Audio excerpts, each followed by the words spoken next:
in this part of the country has brought relief to many. But for farmers, the memory of the devastating break in rainfall between July and mid-August still lingers. The losses incurred during the period has left a lasting impact. Today on Panorama, we are focusing on the crucial issue of mitigating the effects of weather variability on food availability. Join us as we examine strategies to protect farmers and ensure food security in the face of climate uncertainty. Good afternoon and welcome to Panorama on the network service of the NTA, coming to you from Ibadan Zonal Center. I am Lanredo. Welcome.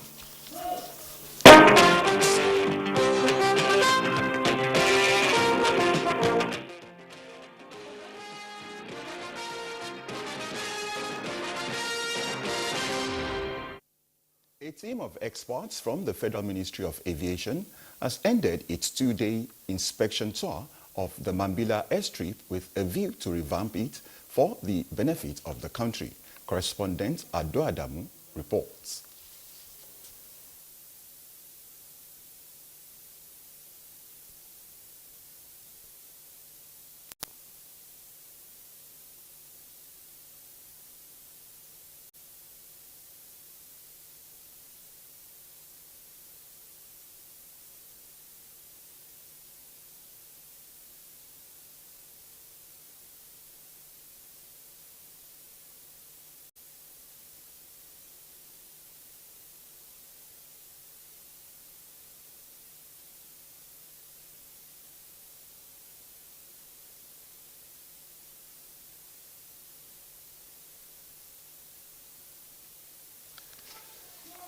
Moving on, Nigeria is keeping vigilance and strengthening surveillance, especially at entry points as monkeypox continue to be a public health emergency at continental and intercontinental fronts.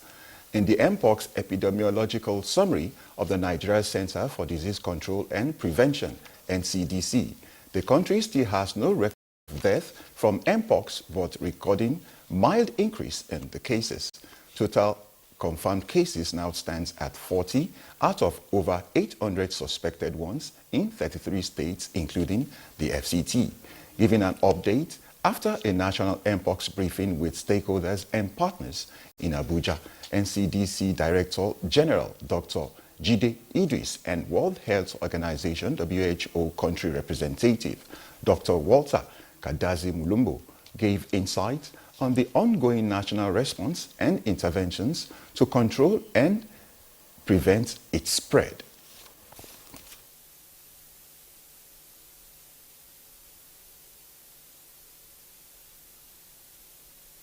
As the country expects 10,000 doses of vaccines from the United States, the NCDC advised citizens to adhere to proven infection prevention measures. As part of our economic empowerment program, the First Lady of Nigeria, Mrs. Oluremi Tinubu, has given 1,000 petty traders in Osun State 50,000 naira recapitalization grants each to boost their businesses. Wife of Osun State Governor, Mrs. Titilola Adeleke, presented the cash to the beneficiaries in Osogbo, the Osun State capital, on behalf of the First Lady. Femi Afariogun reports. Different women groups, such as persons with disabilities, widows, vulnerable, among others, who are petty traders, were presented with the 50,000 naira grant by the First Lady of Nigeria, Mrs. Oluremi Tinubu. Wife of Osun State Governor, Mrs. Titilola Adeleke, who conveyed the message of the First Lady, said the grant is to support SMEs and enable them overcome some of their business challenges. The grants provided today is to assist our women petty trader in extend their businesses, create more jobs. I appreciate the First Lady of Nigeria. I will use it to establish my business. A total of 1,850 million naira were disbursed by Renewed Hope Initiative to 37,000 petty traders across the country. Osogbo Femi Afariogun, NTA News. Similarly, in line with the Renew Hope agenda of President Bola Ahmed Tinubu, A town hall meeting has been held in Makurdi, the Benue State capital, to enlighten people on the policies of the present administration as well as feedback mechanism on areas that need urgent attention. Blessing Omeche Ebute reports that the exercise is spearheaded by the Office of the Senior Special Assistant to the President on Community Engagement.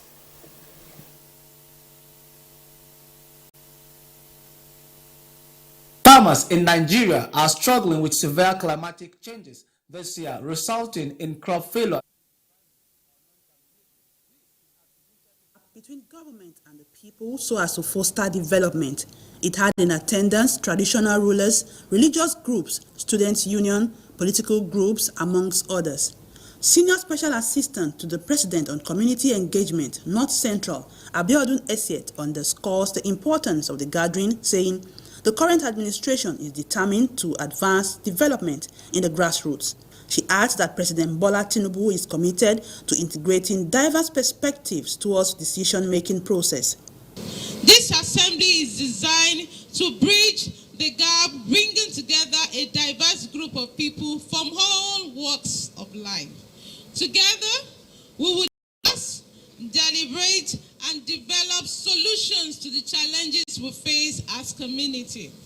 Other guests described the initiative as timely, saying it will drive the process of better life for the common man. The government, Dr. Hyacinth Alia, came in based on citizens' engagement, and he is determined to provide the dividends of democracy to the citizens of Benue. What the president is doing is basically engaging the citizens in a democracy. This is what you call open governance conversation, where the citizens have the right to participate directly on what the government is doing. The event marks the official launch of the Citizens Assembly in Makurdi, which will provide opportunity for engagement, dialogue, collaboration, and peaceful resolution. In Makurdi, Blessing Omeche Ebute, NTA News. Nigerian Hydrological Services Agency, NISA, has issued an urgent warning to members of the public regarding the rising water level of the River Niger system. According to the agency, the development is attributed to upstream activities in Niger and Mali, with efforts from Niger Basin Authority (NBA) in Niamey, Niger Republic, but confirms that dams from these countries are not currently spilling water from their reservoirs. Director General of NISA, Umar Mohammed, in the warning message, explained that floodwater from these countries are gradually moving towards Nigeria, starting with Kebbi, and that the agency will continue to monitor the situation closely and provide regular updates to the public. He stated further that the risk of flooding is expected to peak by the end of August and into September, urging states and communities along the River Niger system to remain vigilant, even as dam operators at Kanji and Jeba, situated on the River Niger, have been properly informed and on standby. Agriculture is the backbone of development in any nation, and food sufficiency is key to national security. However, the recent global system variability associated with climate change poses a significant threat to food production in Nigeria. In this report, Lukman Hassan explored ways to mitigate the effects of weather variability and improve food production in the country. Farmers in Nigeria are struggling with severe climatic changes this year, resulting in crop failure due to dryness or non-germination. This is attributed to the disruption in the country's rainfall pattern, characterized by delayed or prolonged rain break. An agroclimatologist said further research on weather variability is crucial to equip farmers with a better understanding of optimal planting times. So when we have when we plant trees, and so those are the mitigation strategies that we're talking about. When we're talking about adaptation strategy, the adaptation strategy is that when something has become part of our system, then we have to learn how to live with them. That's what we call the adaptation strategy. Meanwhile, a farmer is appealing to the government to provide mechanized equipment and irrigation facilities to support agricultural production. Our soil, which I mean the farm, needs rain, but the crop doesn't need rain. What the crop needs is water. So they should now try to be thinking that irrigation is the best. Let us talk about cluster farming, then plus irrigation. It will help us a lot. They noted that by implementing these policies and taking proactive steps, farmers will be empowered to make informed decisions about planting, leading to a bountiful harvest nationwide. This, in turn, will drive down food prices, making essential items more affordable for all. In Ibadan, Lukman Hassan, NTA News. Joining us in the studio for Panorama is Chairman, All Farmers Association of Nigeria, AFAN, or your state chapter, in person of Mr. Adewumi Abbas. You are welcome to Panorama. Thank you very much. Now, what has been the experience in the farms in the wake of break in rainfall patterns between July and mid-August this year? To every farmers, though we have to consider the fact that the climate is not controlled by any one of us. We can only suggest and predict. Okay. But what happened this year, it added to the farmers' experience. Because right from the past years, we all knew the weather we ceased. We call it August break. Okay. And it has some certain days which we used to calculate. It do happens immediately after the rainy season's planting period. Okay. And but starting from 2021, 22, the weather has started giving us fluctuating weather system. Okay. This, what happened this year is what happened in 2020 repeated itself. But we didn't expect it because we are not working with God. But thank God, though there was a little prediction from the quarter that is managing the atmosphere, which is NIMET. But nevertheless, the way we used to practice it, we go to the farm, we planted, most especially the arable farmers, we planted expecting the rain, the expected rain to fall on it. Okay. Unfortunately, what happened. But nevertheless, I believe it will affect much because we knew the solution to what happened. And the solution is just for us to go back to the farm, re-plowing our land and replanting. Beautiful. And it appears the break is not a yearly occurrence. And why is this year's scenario very devastating? Yeah, I've said it. I said it's God that controls everything. Look at what happened. The NIMET predicted that by July, sometimes in July to the middle of August.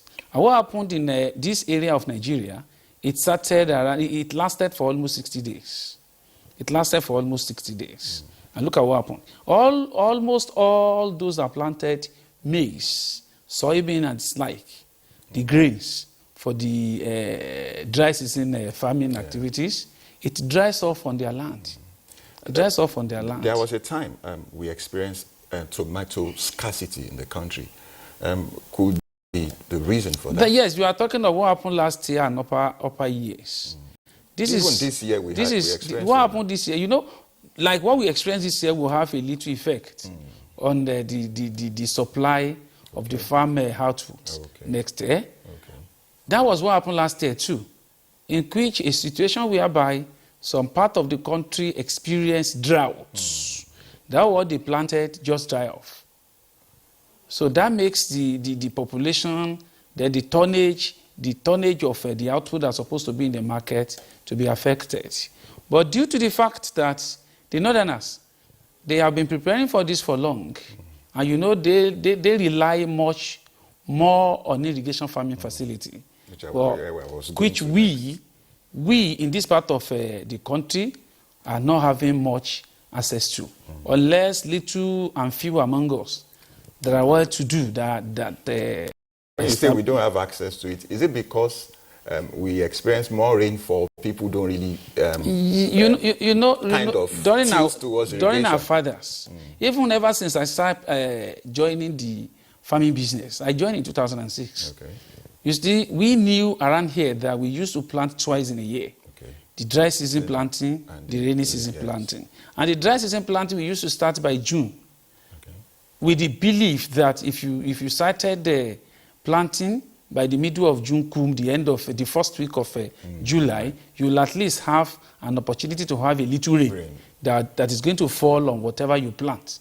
Then between the middle of July, the end of July, to the first week of August, the August break will occur, which will not stay long. It won't.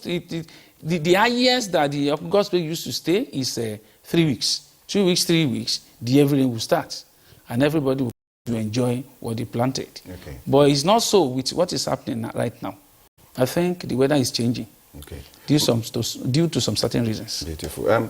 My next question is that why the over-dependence on rain water for agriculture in this part of the country? It's because of the cost involved. It's because of the cost involved. But thank God, most of our farmers, we at our own quarters, as the head of the farmers, we are orientating our farmers.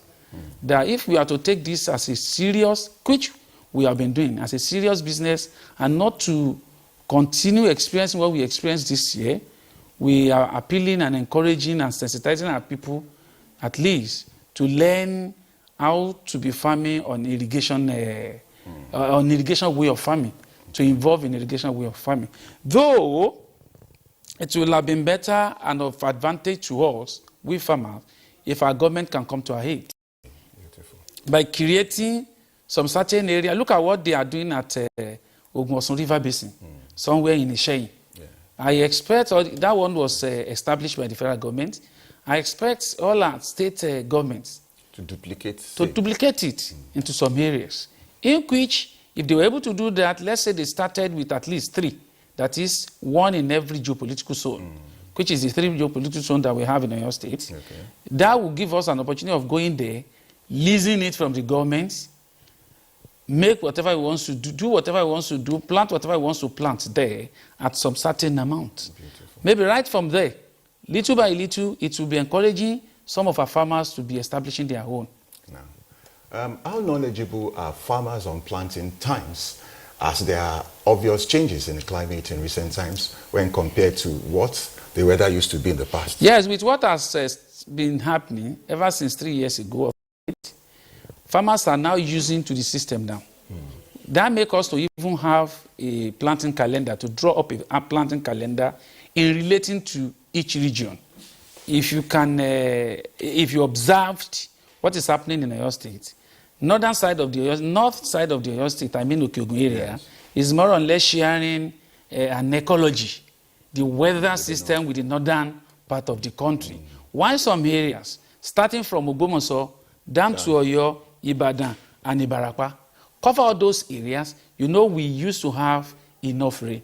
Like what happened this year, we will not even have much adverse effect on the production, because we were told by the NIMET that the volume of the rain that's supposed to come down will definitely come down. It's only the period that will cover will be a shorter period compared to what we are expecting. Now, lastly, going by the level of dryness and crop failure, do you envisage any further impact on food security? Yes. Yes, of course, because we farmers, we have a number of tonnage of the output that we are expecting. It might reduce it and it might not. It's due to our plan. But I pray as a leader that it won't have much effect on what is coming out of the farmer's farm. Thank you very much. And I've been speaking with Mr. Dewumi Abbas. He is the chairman of Farmers Association of Nigeria, Oyo State chapter. Thank you for coming on Panorama. Thank you very much. Panorama continues after this break. Do stay with us.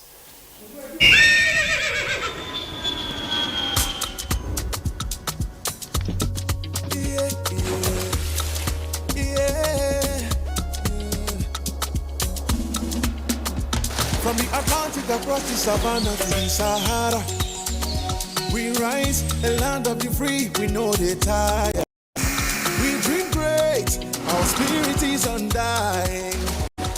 Resilient, rooted like palm tree, we sway in colors, with undying demand. We make solutions, we ignite passion, yeah. Each ethnicity is unique, we are more than just a nation. We are Nigeria, strengthening unity, we know they carry life.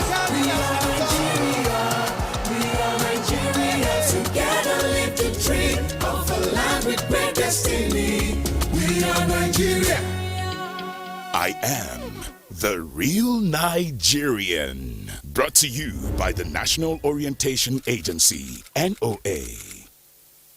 Imagine lovely meals you can cook with these ingredients. You spend heavily, but no guarantee of a tasty meal. The right choice of seasoning cube can ruin your meal, money, and confidence. For a tasty meal, do not compromise. Choose Gold.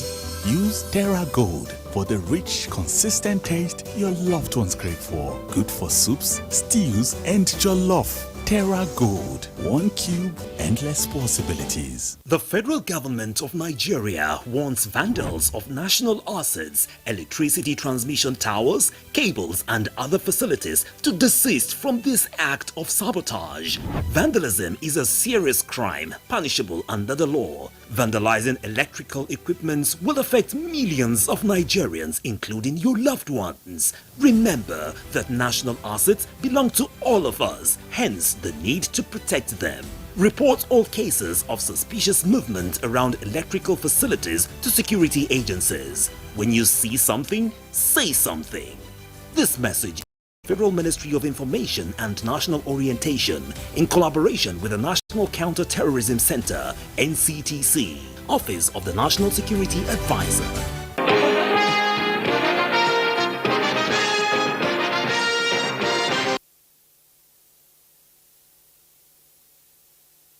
Back. A team of experts from the Federal Ministry of Aviation has ended its 2-day inspection tour of the Mambila airstrip with a view to revamp it for the benefit of the country. Correspondent Adu Adam reports. Of President Bola Ahmed Tinubu is working round the clock with a view to meeting the yearning and aspiration of Nigerians in all spheres of life. Taraba State is also getting the fair attention needed to develop some strategic infrastructure that will put the state in the National Developmental Master Plan of the federal government.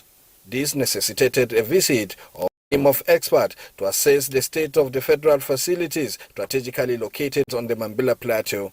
The visit, which is a follow-up of the abandoned Mambila Air, promoters of air services since 1980s, enjoyed the support of Taraba State government and host communities who expressed willingness to contribute toward revamping the air services in the state. The last time we came, there was no support from the state government because we need the state government too. But this time around, we really thank them because they really gave us 100% support. The project has a lot of benefit and opportunity to the community, because it's a project that will empower the communities. The team has since departed back to Abuja for upward submission of their findings. In Jalingo, Adu Ademwalso, NTA News. In a move to bridge digital divide and enhance job prospects, the Federal Ministry of Education, in collaboration with Digital Skill and Empowerment Project, DESTEP, has successfully trained youths in essential digital skill in Ibadan, the state capital. This initiative, which focuses particularly on empowering girls and women, aligns with the global efforts to promote gender equality in the tech industry. Ayomiku Ajibola has the details.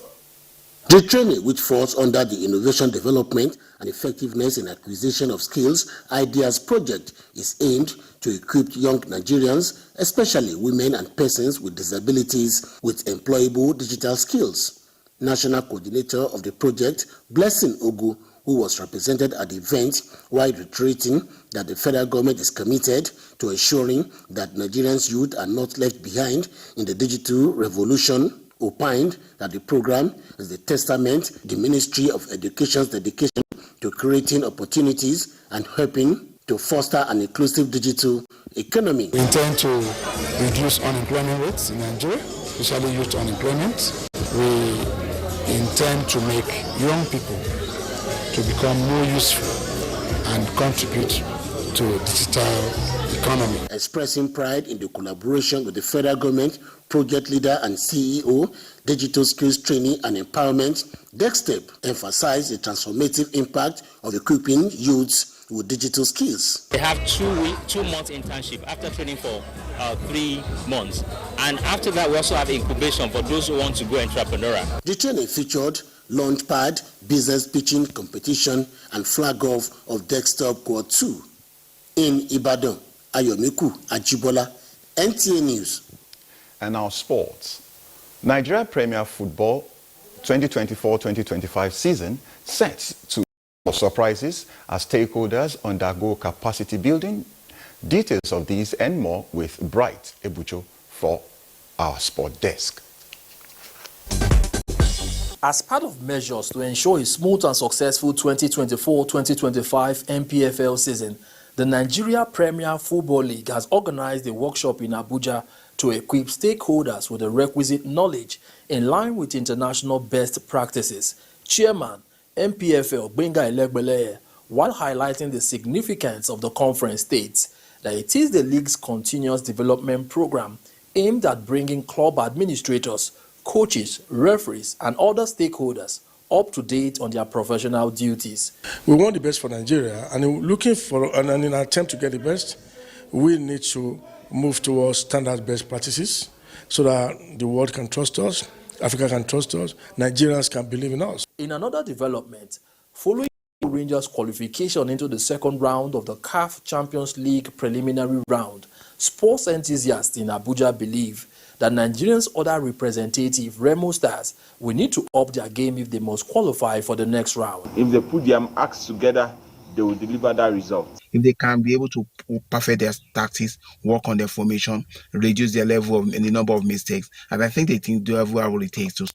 In tennis, world number 1 Yannick Sinner has parted ways with his physiotherapist and fitness trainer following the investigation into his positive test for a banned substance.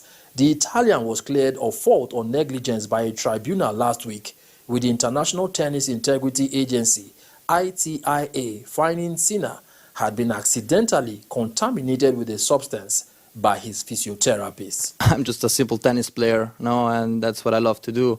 But this is also part of the rules of anti-doping and ITIA, so I was happy to collaborate, obviously, and getting the best result possible, knowing my innocence of this whole case. So, as I said, now it's finally out. So.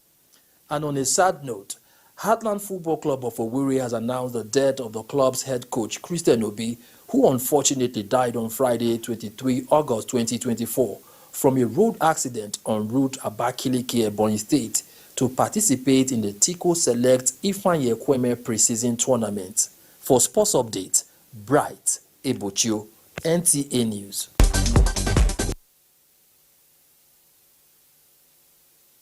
That's Panorama from the network service of the NTA, coming to you from Ibadan Zonal Center. Thanks for watching. I am Lanredu. Have a pleasant day.